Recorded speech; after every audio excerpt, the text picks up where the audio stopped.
Get started with our class, Interacting with Islam. Now, why are we taking 4 weeks in here to study the subject of Islam? Well, I hope that your attendance here is an answer that answer to that question is obvious. Christians today cannot afford to ignore Islam. It is one of the fastest growing religions in the world, and while a religious minority in the United States, it's becoming more prevalent. And in the broader New Orleans area, especially in Metairie and Kenner, we have a growing Muslim population, so we have more opportunities to interact with Muslims now than ever. Obviously, there's been a trail of headlines the past few years and into this year of attacks by ISIS and Boko Haram and other instances of Islamic terrorism, which has raised the question of what exactly is Islam, and if Islam is a religion of peace, and whether or not groups like ISIS are truly Islamic.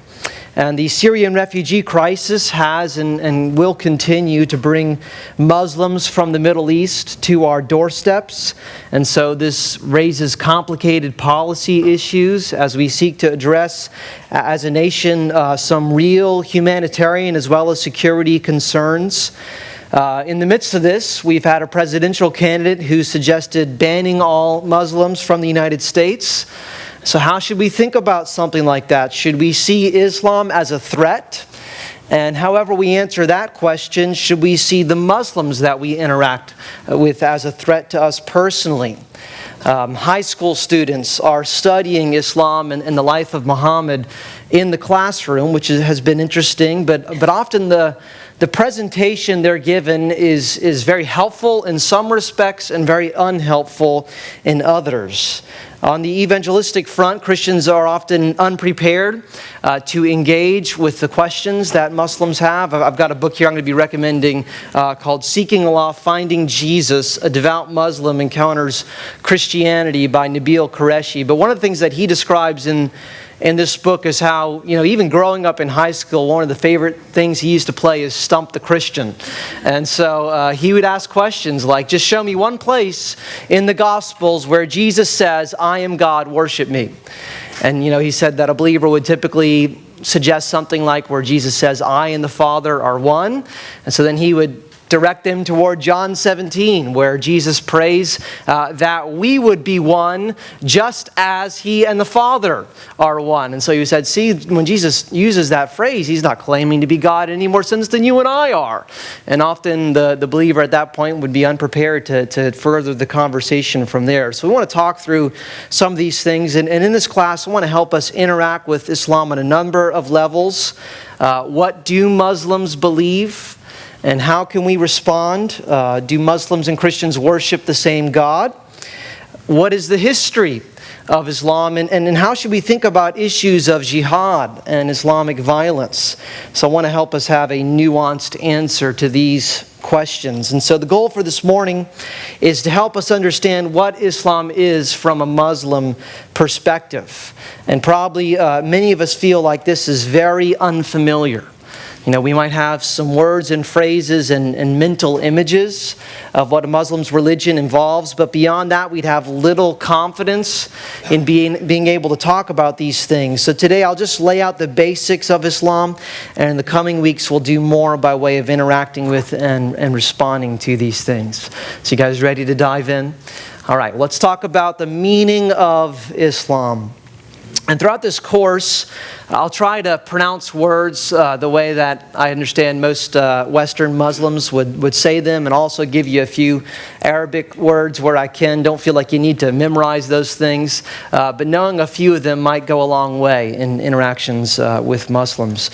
So from a historical standpoint, you can answer the question, what is Islam, by saying that it's a combination and reworking of some Jewish and Christian concepts, as well as some Gnostic influences and folk Arabic beliefs and practices. And perhaps you might not have been aware that Islam came much later than Christianity. It arose in the 7th century A.D. But of course, that is not Islam from a Muslim perspective. From their perspective, Islam has always existed. It is the religion of Abraham and Adam before him. Jesus himself was a devout Muslim. In fact, you and I and everyone else were born a Muslim. Our souls, before our birth, appeared before Allah and agreed to take Him as our Lord. So they don't see Islam as beginning in the 7th century with Muhammad. What was presented through Muhammad was the perfecting and the completing of that religion that has always existed. Look at this thought from the website whyislam.org. This is a website from a Western Sunni Muslim perspective. It's designed to introduce people to Islam and ultimately lead them to the faith. And I recommend you checking out that website just to get their thoughts. But they write, Islam is the culmination of the universal message of God taught by all of His prophets. Muslims believe that a prophet was chosen for every nation at some point in their history, enjoining them to worship God alone and delivering guidance on how to live peacefully with others. Some of the prophets of God include Adam, Noah, Abraham, Ishmael, Isaac, Jacob, Joseph, Moses, Jesus, and Muhammad. Peace be upon them all. The prophets all conveyed the consistent divine message of worshiping one God, along with the specific societal laws for each nation's circumstances. However, after the prophets delivered the divine guidance to their people, their message was lost, abandoned, or changed over time, with only parts of the original message intact. God then sent another prophet to rectify their beliefs. In order to restore the original call of all prophets, God sent Muhammad, peace be upon him, as the final prophet to all of humanity. So that is the historical continuity and consistency that Muslims see Muhammad's ministry sitting in. The word Islam means submission. Often people will say that the word Islam means peace, and that's not true, although it's related to the Arabic word for peace. But it's a peace that comes through submission. A Muslim is someone who submits every aspect of their life to God. God is supreme and transcendent, and all of creation is the realm of submission. And so Islam it's an entire worldview. It encompasses all of life for them. The writer Yahya Emmerich says, Islam is a religion, a civilization, a state, a social system, as well as a philosophy. And so this morning we'll talk about what that Muslim worldview is. And at the center of Islam is the Shahada. The Shahada is the confession of faith, and it's one of the 5 pillars of Islam. And this, more than anything else, distinguishes a Muslim. La ilaha illallah Muhammadur Rasulullah. There is no God but Allah, and Muhammad is His prophet. And we'll talk in a moment about the oneness of God in Islam and what specifically that means. But broadly speaking, anyone who proclaims the Shahada is a Muslim. Reciting the Shahada from the heart is all you need to do to convert to Islam. And so a Muslim father will recite the Shahada in the ear of his baby moments after it's born. And Muslims will also seek to recite the Shahada at the moment of their death. And so their life is to be fenced in by this confession of faith. And here's a picture of the flag of Saudi Arabia, and that is the Shahada in Arabic right there on their flag. And Saudi Arabia, as we'll note in a moment, is the birthplace of Islam. So Muslims are a people of the Shahada. They are also a Quranic people. The Shahada itself comes from the Quran, and it's a summary of its message. And so Muslims are people who are devoted to the Quran as the Word of God. And the word Quran means the recited. And it's said to be the most recited book in the world. And that's probably true. Now, on the one hand, that's a little sad that Muslims have us beat in that way. But there is much more emphasis on reciting the words of the Quran, even more than understanding their meaning in the religion of Islam. And so devout Muslims will memorize large sections of the Quran in Arabic at a young age. Young Muslims will know up to 5 or 6 chapters of the later chapters of the Quran memorized, and will recite it in their daily life. And we'll see how reciting the Quran shapes day-to-day experience for Muslims, even if they might not know what those words mean. The words themselves are sacred. This is from the introduction to the study Quran, which is from a Muslim perspective. And the editor writes, as the central theophany of the Islamic religion. All right, that's interesting right there. Theophany means a manifestation of God. It's a word that's used in theology for when God would appear to Abraham in some sort of temporary bodily form, and then later would come as Christ in the incarnation. But they say the central theophany of the Islamic religion, everything related to the Quran, the verbatim revelation of the divine word, is sacred. From the ideas, injunctions, laws, and other aspects of its message to the physical presence of the sacred text, which Muslims read and carry with them or keep in a place of honor in their homes, to the sound of its recitation, which accompanies them throughout their lives. And so the Quran is seen as the eternal speech of God in Arabic. It has always existed on a tablet in heaven, and so it is co-eternal with God. Sometimes people will often compare Muhammad in Islam with Jesus in Christianity, and kind of do a comparison and contrast on how those two religions view their central leaders, but that actually is a little bit misaligned. In Islam, what corresponds to Jesus really is the Quran.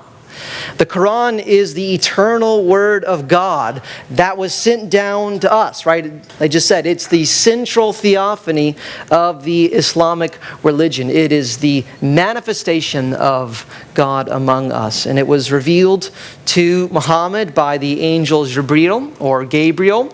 Gabriel would recite from this preserved tablet in heaven, and then Muhammad would then recite the revelations to the people. And so from the Islamic perspective, Muhammad had no role in writing the Quran in any sense.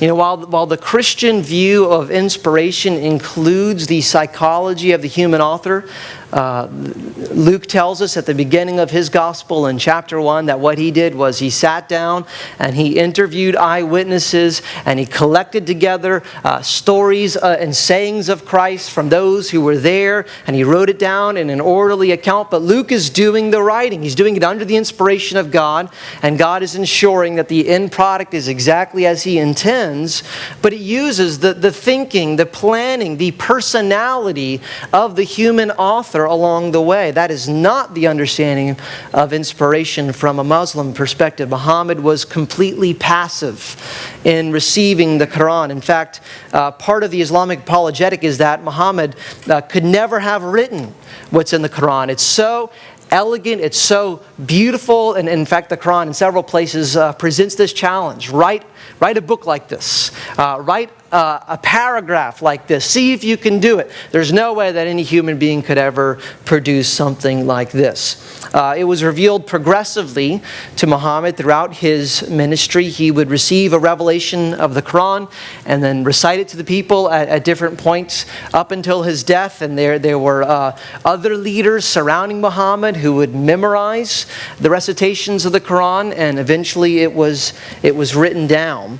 And according to the Quran, Muhammad was illiterate. And so this process had to be entirely oral until the verses of the Quran were eventually written down. And we'll talk next week about the text of the Quran, how it's laid out, and the relationship between the Quran and the Bible. All right, let's look at a profile of Muslims. There are about 1.6 billion people worldwide who are Muslim. It's about 23% of the global population. John Esposito writes, although Islam is the youngest of the major world religions, it is the second largest and fastest growing religion in the world. To speak of the world of Islam today is to refer not only to countries that stretch from North Africa to Southeast Asia, but also to Muslim minority communities that exist across the globe. Thus, for example, Islam is the second or third largest religion in Europe and the Americas. And anybody know what the largest Muslim nation is in the world? If you had to guess. Indonesia. All right, that's good. You guys know a little bit about this. Indonesia has 13% of all of the Muslims in the world in that nation. Only about 20% of Muslims are Arabic. There are about 5 to 7 million Muslims in the United States, and demographers expect that Islam is going to pass up Christianity as having the most adherents around the world in the next 20 years. And that's mainly due to the high fertility rates in Muslim families. It's not unusual for a Muslim family to have 7, 8, 9, 10 children. But conversions to Islam are also a significant factor as well. Well, Islam is not one thing. There are a variety of expressions of Islam and different sects. There are two major sects of Islam that are primarily distinguished governmentally, although theologically as well. I provided an article for you. Hopefully you picked it up from the back table by James Anderson titled Islam Today. And I'll just take you through all the different Muslim groups and traditions. But you're probably familiar with the distinction between the Sunni and the Shia. Those are the two primary sects of Islam, make up about 99% of all Muslims will fall into one of these two categories. And this division has to do with how to trace the successor to Muhammad, right? The caliph. So this is all about the succession of the caliphate. The caliph is the global leader of Islam, and the Sunni Muslims make up anywhere between 85 to 90% of all Muslims. And what they do is they trace the succession through who they view as the most qualified person. So it doesn't matter if you're related to Muhammad in any sense, as long as you were respected and qualified to serve as the leader of the Islamic world, you could serve as the caliph. And so they see the first caliph after Muhammad as being Abu Bakr. Then there is the Shia minority group, which make up anywhere between 10 and 15% of Muslims. And what they do is they trace the succession through the family line, through Muhammad's closest relative, who was Ali. He was his son-in-law. And so the word Shia just means party of Ali. Shiite is the singular of that word. And so there are several orders of both Sunnis and Shia, and there are other sects such as the Ahmadi, but we're not going to get into all that this morning. But the common identity of Muslims is rooted in the Quran as the sacred text, and in confessing the Shahada and following the Prophet Muhammad. Let's talk a little bit about what are some Muslim beliefs and practices. And we'll talk first about the practices, because in Islam there is an emphasis on duty, on what you do to serve Allah out of respect and for His enjoyment. And in most religions, this is a little bit different for Christians to understand. In most world religions, beliefs take a back seat to religious practices. And it's something unique about Christianity that we put so much emphasis on what we believe. Now, as we'll see, belief is very important in Islam as well, and more so than in some Eastern religions, but duty is probably closer to a Muslim's understanding of the heart of Islam. If you're talking to a devout Muslim, they'll probably first bring up the 5 pillars before they'll discuss some of the beliefs. So what are the 5 pillars of Islam? Well, these are arranged according to a Sunni perspective. The Shia would agree with all of these, but they just wouldn't call these the 5 pillars. But the first one would be the Shahada. We already looked at the confession of faith. There's no God but Allah, and Muhammad is his prophet. The second is prayer. or salat. These would be 5 prayers a day facing the Kaaba in Mecca, and we'll talk about what the Kaaba is in a moment when we talk about Hajj. But Muslims will order their day around the salat, and these are prescribed ritual prayers that are recited in Arabic. They come from the text of the Quran, and there are certain postures that correspond to them, and so that's why you'll see a Muslim lay out a rug, and he'll be standing and sitting and kneeling, and then prostrate himself down and touch his head to the ground at the moment where he proclaims the greatness and the supremacy of Allah, and then he'll go back to a posture of standing. And the salat is prayed with other Muslims whenever possible. And devout Muslims, if they're able to, they'll make their way to a mosque for all 5 prayers of the day. And so a Muslim will often say, you Christians go to church once a week. Some of us aren't able to do that. But we go to church 5 times a day, so they'll often say something like that.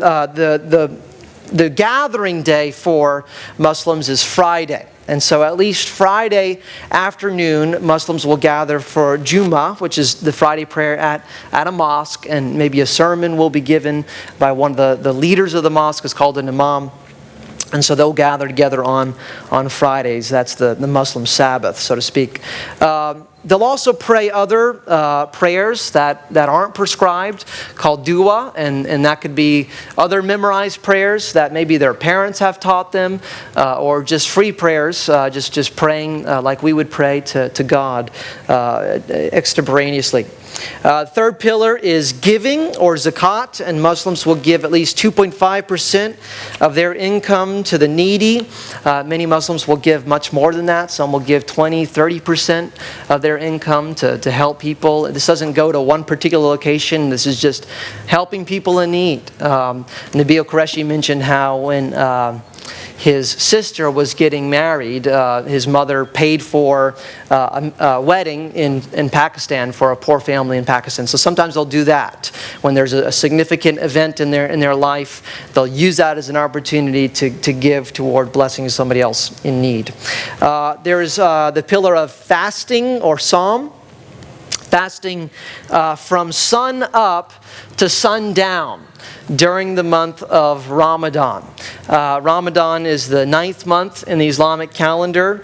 It's believed to be the month when the first message came to Muhammad from Gabriel. And this year, if you're curious, Ramadan is going to be June 6th to July 5th. So essentially during the month of June, just be aware, practicing Muslims, and if you're a Muslim who doesn't fast during Ramadan, you're kind of like a Christian who only shows up to church on Easter and Christmas, right? So, but anyone who's a practicing Muslim will do all the 5 pillars, especially the Salat and Ramadan.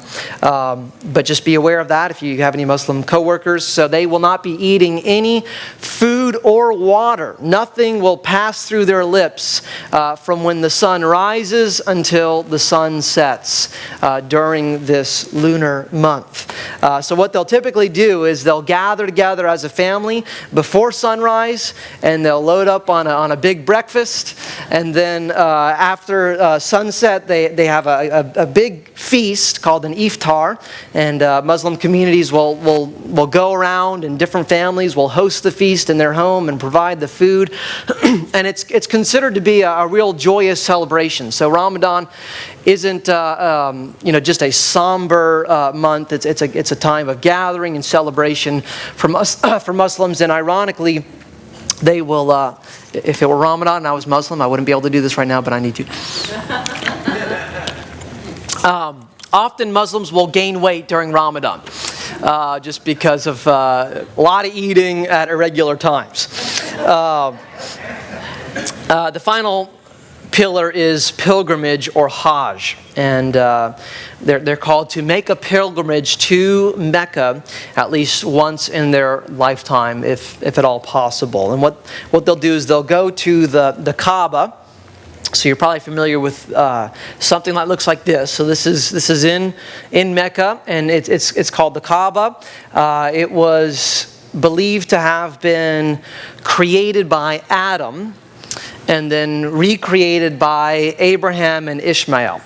And the Kaaba has always been religiously significant in Mecca prior to Muhammad, and we'll talk a little bit about what went down there. But these are Muslims that are circumambulating. They're walking around the Kaaba on Hajj. Hajj takes place at a specific time of year, so you can go to the Kaaba, throughout the year. But if you're going to do Hajj, if you're going to make the pilgrimage, there's a set time to do that. And this will give you a perspective. Those are all those little white dots there are Muslim people that are circumambulating the Kaaba. If you consider how many Muslims there are in the world, and if they're all essentially supposed to do this is a very busy time. Often people are trampled to death in the process, and they consider that to be an honor. Muslims will try to do Hajj toward the end of their life, if possible, and if they can die in Hajj, there's no better way to go out from a Muslim perspective. All right, so those are the 5 pillars.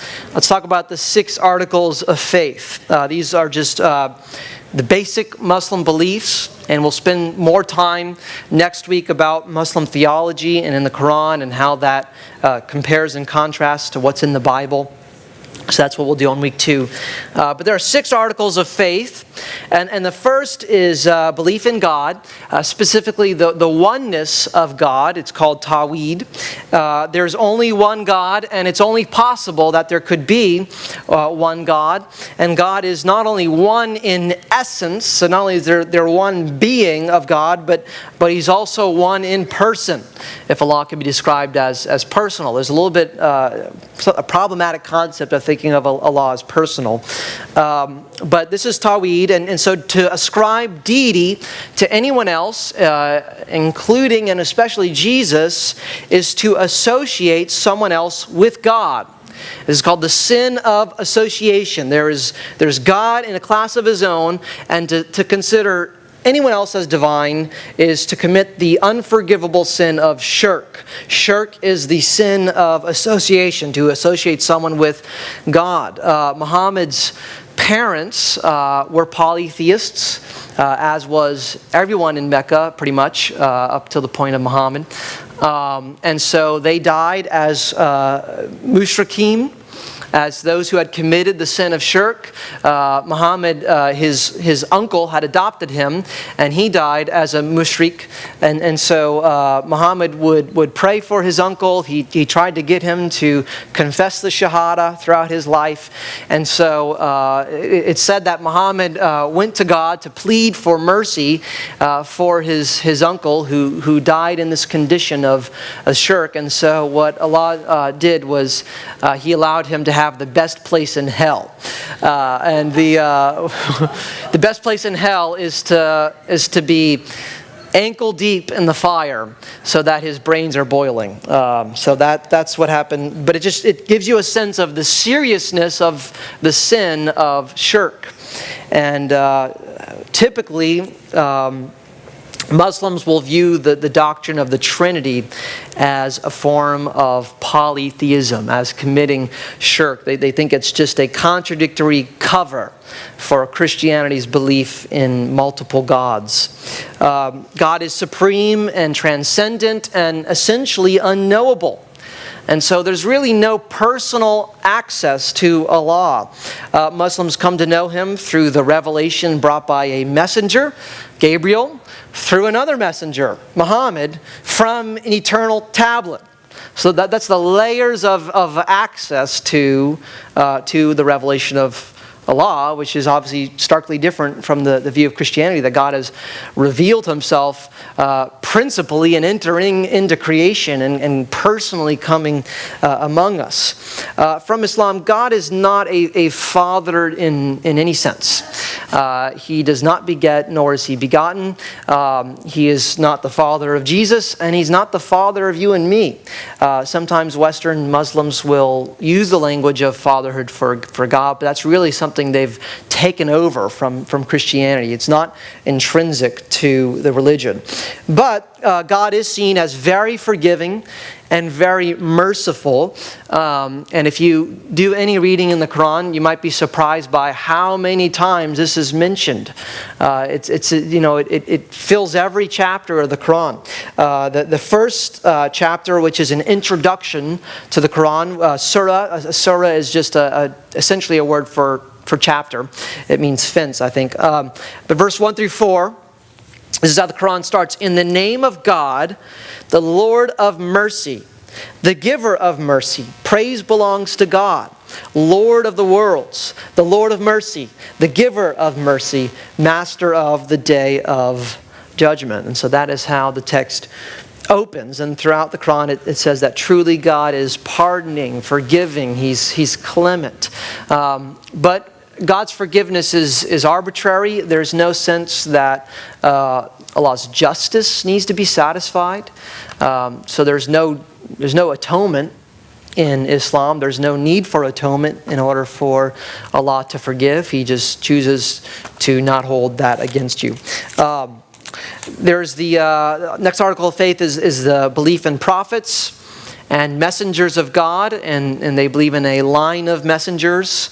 Adam, we saw this in that quote earlier, Noah, Abraham, Ishmael, and Isaac, and Moses, and Jesus. And Muslims have a high regard and respect for Jesus.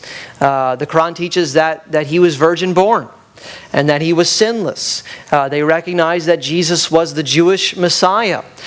Jesus is going to return in the future and issue in the day of judgment. And so many Muslims will tell you that they love Jesus. They have great respect for Jesus. But all messengers, Jesus included, are merely human.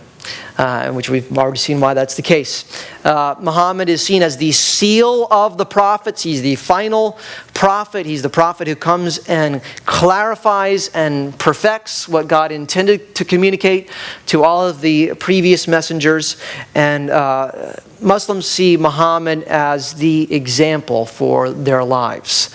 And so they will study Muhammad. They will study what did he do, what did he say, how did he live, because a devout Muslim, male especially, wants to be as much like Muhammad as possible. And so sometimes you'll see Muslims, this is a Muslim apologist, he's from Toronto, Canada, Shabir Ali. This is a really likable guy.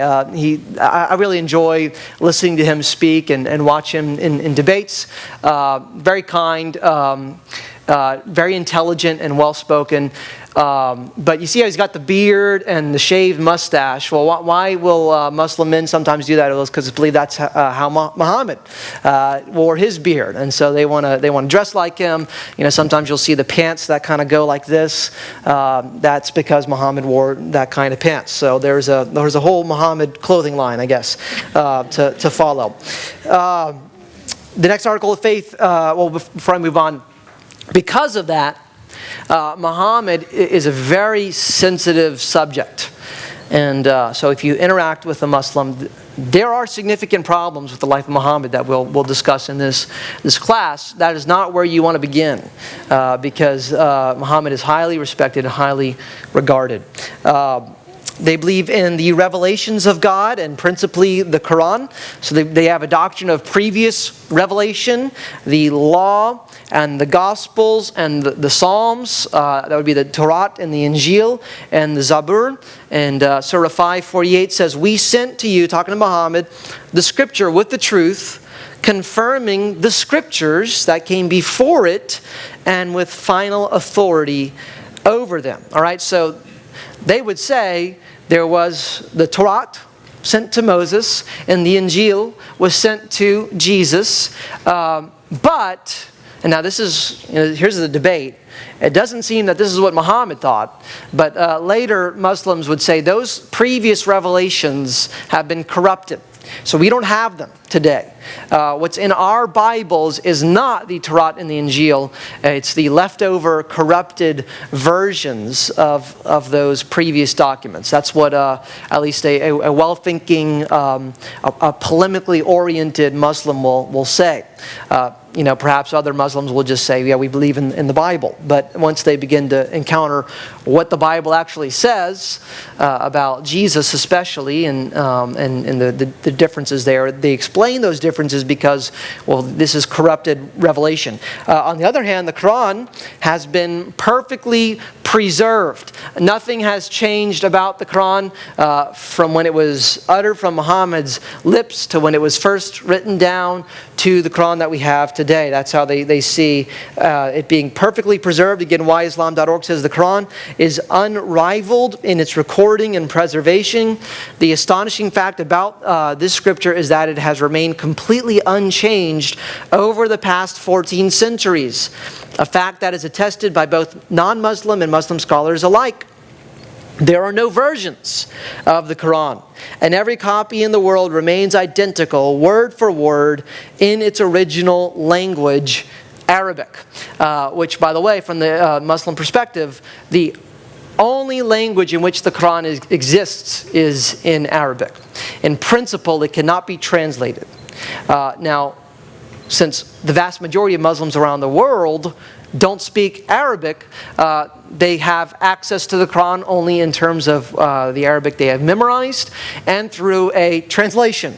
And what they describe that as is a transliteration of the meaning. It's not really a translation. So to read a translation of the Quran is not to read the Quran, although you are getting a sense of the message of the Quran through reading a translation. So this is, again, very different from the Christian view of inspiration and how we view the Bible. But they look upon Christians and they say, hey, you got the KJV, and you've got the NIV, you got the NASB, and you got all these different versions of the Bible, and you have all these manuscripts of the Bible, and there are differences among these manuscripts, but look at the Quran. The Quran is perfect, and that testifies to it being a revelation from God that has been uncorrupted. We'll talk next week about why that's not quite so. They believe in the realm of the unseen, which would include angels. Most Muslims believe that there is an angel on each of your shoulders. One angel records all your good deeds, and one angel records all your bad deeds to be brought up on the last day, which I guess that's where, in the whole Looney Tunes thing where a good angel, a bad angel pops up on your shoulders. I don't know if that, I'm guessing that's where that image came from. But they also believe in what are called jinn. We get our word genies from this. There's this whole parallel, unseen universe of jinn. Jinn are not angels, but they are fire beings, and they are manipulative, and they influence human beings. They whisper in our ears.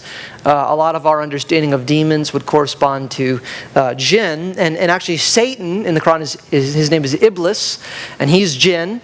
And Satan fell because he refused to bow down to Adam. They believe in the Day of Judgment, a doctrine of the resurrection. All actions and words will be brought into account, and people with good deeds will go to heaven, and people with bad deeds will go to hell. Now that's a little complicated by two things. One, the essential arbitrariness with the law, who can just choose to forgive because he says so, or not because he says so. And then also, we'll see in a moment how Muslims understand predestination. But the last days will come about with the return of Jesus. And he will come, and at his coming, he will kill all the pigs in the world, and he will destroy all the crosses when he returns. They believe in a doctrine, finally, of predestination. God has decreed all actions and people's eternal destinies. A key difference between the Christian doctrine of predestination and predestination in Islam is that while we believe God ordains both the ends and the means, so that in God's plan, what we do matters. So God's chosen not only that you would be saved, but that you'd be saved by the preaching of the gospel and by coming to faith in Christ, and by, because that faith is genuine, living a life that corresponds to that is fruitful. And so even though Christianity has a very strong view of providence, predestination in Islam tilts toward fatalism, because essentially what you do has no relationship toward the end that Allah has decreed. And so in that sense, the life that you live really doesn't matter in terms of, okay, if on the last day, if God has decided you're going to go to heaven or hell, there's no relationship between your actions in God's plan and your destiny. All right, quickly, I know we're starting to run out of time, but I'll just handle these last two subjects quickly. Just so that we're aware, we'll talk more about these in the coming weeks. There are two categories for other Islamic writings, or called Sunnah. There's the Hadith. The Hadith are these sayings of Muhammad that are not part of the Quran. And so in one sense, they're not inspired sayings, but since Muhammad is a prophet and since he is the example for Islam, Muslims want to know a lot about what Muhammad said and what he did. And so these were sayings that circulated orally and were eventually collected together and written down. And Sunnis view two collections in particular of hadith. I'll just give you the top two, are Sahih al-Bukhari and Sahih al-Muslim. Sahih al-Bukhari, I don't know how many volumes it would take up in print. It would cover a bookshelf. It was collected by a man named Bukhari, and he did his own investigation and tried to find the most reliable, trustworthy sayings of Muhammad that were transmitted reliably, and so that gives a lot of background understanding to how to understand the teaching of the Quran. And so most Sunni Muslims will see if it's in Sahih al-Bukhari, it's as good as gold in terms of what Muhammad said. And there are the Sirah, which are early stories and biographies of Muhammad's life. All right, let's close with talking about Muhammad, and I'll just give you a basic storyline, and we'll talk more in the coming weeks about this. Reconstructing the historical Muhammad is a little challenging from the sources, and we'll explain that. But what I'll present to you for now is the basic biography of Muhammad as Muslims would hold it. And we'll talk more on week 3 about the historical Muhammad and some of the challenges that his actions pose for Islam. But Muhammad was born in Mecca in AD 570. Mecca is in present-day Saudi Arabia. He was orphaned at a young age, and he was taken in by his paternal uncle, Abu Talib. Mecca was a very important religious city, right? It contained the Kaaba.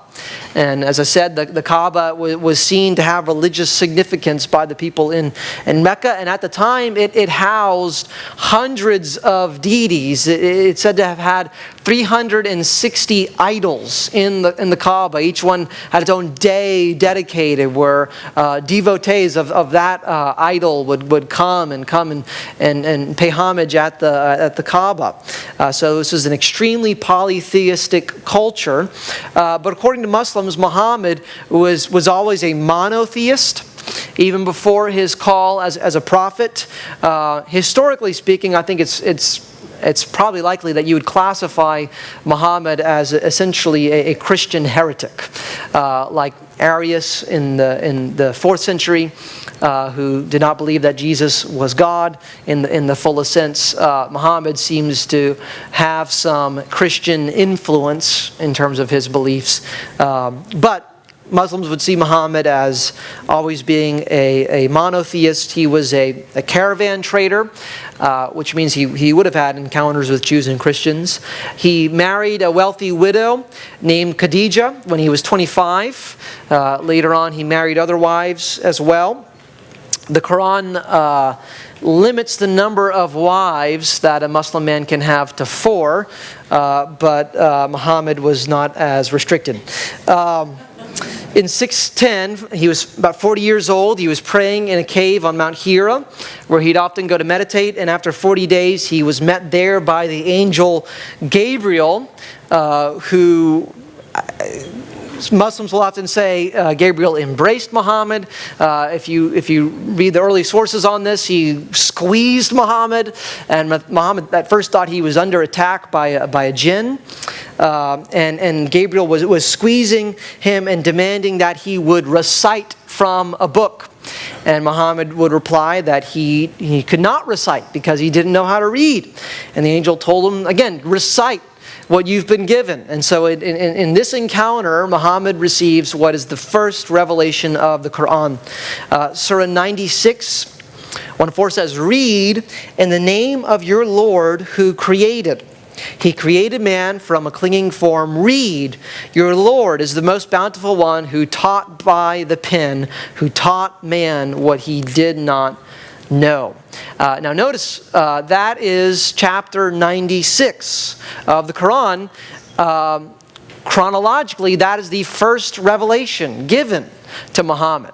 So the Quran is not arranged in chronological order. The Quran is arranged according to size. So you have Surah Al-Fatiha is the opening surah, which is somewhat brief. I think it's 7 verses. Ayah are verses in the Quran. But after that, you get the largest chapter of the Quran. They're each given a name, and that's in English it's the cow. After that, chapter 3 is the second largest, and on and on and on. So that is the arrangement of the Quran, which is why if you just open it up and start reading it and expect it to kind of be laid out like the Bible, it's going to be very, very confusing. But that is how it is arranged. At this point, when he receives this revelation, Muhammad is very frightened. And again, this would not be something that most Muslims will be conscious of, but the early sources say that at this point he was suicidal. He wanted to end his life. He did not know what was going on. He went to his wife Khadijah at the time, and she said, "An angel has met you and is calling you." 3 years later, he began to openly proclaim the message of monotheism and the revelations of the Quran. This was not well received in Mecca, which had this whole economy that was based in polytheism. And so Muhammad quickly became the most hated person in Mecca. And he and his followers were persecuted during this time. It's often exaggerated how much persecution that he received, but they were hated and despised and sometimes under physical threat. And so after that, in 622, he flees 250 miles to what's later named Medina. This is called his hijrah, or migration. And there in Medina, he grows in power. He has an increasing following of Muslims, and they begin to engage in raids and battles on Meccans during this period of time. And we'll talk more about that on week 3. And then he eventually returns to Mecca with this huge force in 630 and cleanses the Kaaba of all of its shrines. And Islam becomes the official religion in Mecca, with Muhammad as the leader of Central Arabia. And Muhammad died in 632 without appointing a successor, which is why that has become a major conflict. But he was then buried in Mecca, and there's a particular dome that designates his area of burial. And most Muslims believe that if you were to, lift that up, which they would never do, and look inside, you would still see Muhammad just as he looked when he died. That the bones of prophets do not decay. And so Muhammad would be smiling back just as he looked on the day of his death. All right. What should we think about Islam and Muslims? Is Islam a threat? Well, I will argue in this course that I see Islamic ideology in its original form as a threat to Western social order, but I do not see Muslims as a threat to you and me personally, and I don't think that we should interact with them in that way out of fear. For the most part, Muslims are very hospitable, and they are happy to engage in conversation with you. Typically, there's a little bit of a taboo about men and women talking to one another, but men with men and women with women, they want to see you come to Muslim faith as well. And so they would be happy to have conversation and just join in friendship. And they typically enjoy serious conversations about theology and about religion. We should avoid hot button and sensitive issues at first. Stay out of the political realm. But if you're going to focus on something, and we'll talk more about this next week, focus on the issue of assurance of salvation. There really is no assurance of salvation in Islam. Part of that's because, Allah has already determined your fate, regardless of what you do. And part of that's also because the way that you gain forgiveness is through your works and through your good deeds. And there is no certainty about how you are measuring up or how forgiving Allah is going to be on the day of your death. Focus on that and on the person of Jesus, especially His death and resurrection and His deity. The death of Jesus is a really good place to start. Muslims do not believe that Jesus died on the cross. And that is one of the most certain facts of history, is the death of Jesus on the cross. And so talking through that is a helpful place to begin. All right, I've given you some resources there. There's an article, Sharing the Gospel with Muslims, by Bassam Shadid from Table Talk magazine. This book, I would really recommend all of us to read this. I mentioned it earlier. Seeking Allah, Finding Jesus, A Devout Muslim Encounters Christianity, by Nabil Qureshi. Nabil was an Ahmadi Muslim. His parents were from Pakistan and moved over to the United States. His dad was in the military. And this just does a good job of addressing a number of things. One, just seeing Islam through a former Muslim's eyes, and he does a good job of kind of just putting you there. What was his experience like growing up? And then as he began to interact with his friend David Wood in college, you get insight into their conversations and what was addressed. And so all the evangelistic and apologetic concerns between Christianity and Islam come up in this book in a very helpful way. I think you'll find it to be very interesting. All right. Well, we're past time, so with that, we're going to close. Look at the schedule there. We'll next Sunday we'll do What Does the Quran Teach? What Christians should know about Islam's holy book. And then on the 29th is Islam a Religion of Peace? Understanding Sharia and Jihad. And then on June 5th, who is Isa ibn Maryam, which is the name for Jesus in the Quran? Jesus in the Quran versus the Gospels. All right, thank you so much for being here. You guys be blessed and equipped.